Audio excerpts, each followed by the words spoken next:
భాద్రపద మాసం శుక్లపక్షం ద్వాదశి రోజు వామనుని యొక్క జయంతి.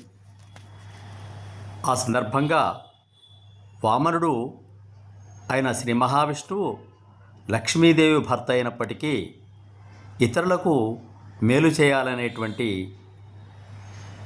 హృదయంతో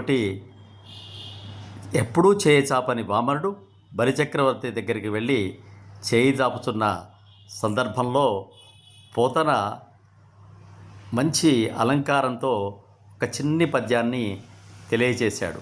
ఆ పద్యాన్ని మనం ఈరోజు తెలుసుకునే ప్రయత్నం చేద్దాం. హరిహరి సిరి ఉరమున గల హరి హరిహయు కొరకు ధనుజునడుగంజనియన్ పరహితరత మతి యుతులగు దొరలకు నడుగుటయు నొడలి తొడువగుబుడమిన్.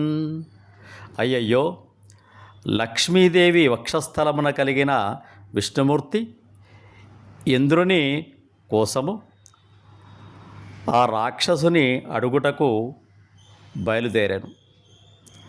మేలు చేయుట యందు ప్రీతిగల బుద్ధి కలవారు అయిన దొరలు దొడ్డబుడ్డి గలవారు అడుగుట యాచించుట కూడా ఒక అలంకారము కదా ఈ లోకంలో అని తెలియచేస్తున్నారు.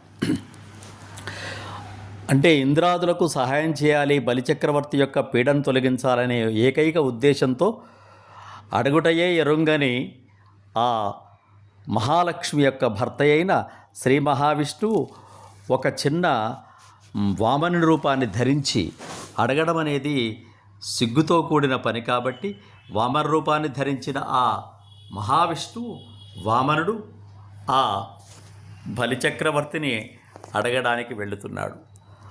అక్కడ ఆయన సిగ్గుపడలేదట.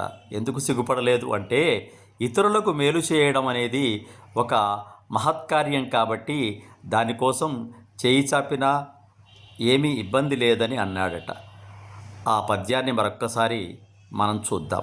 హరిహరి సిరి ఉరమున గల హరి హరిహయు కొరకు ధనుజు నడుగంజనియన్ పరహితరత మతియుతులగు దొరలకు నడుగుటయుకు నొడలి తొడువగుబుడమిన్.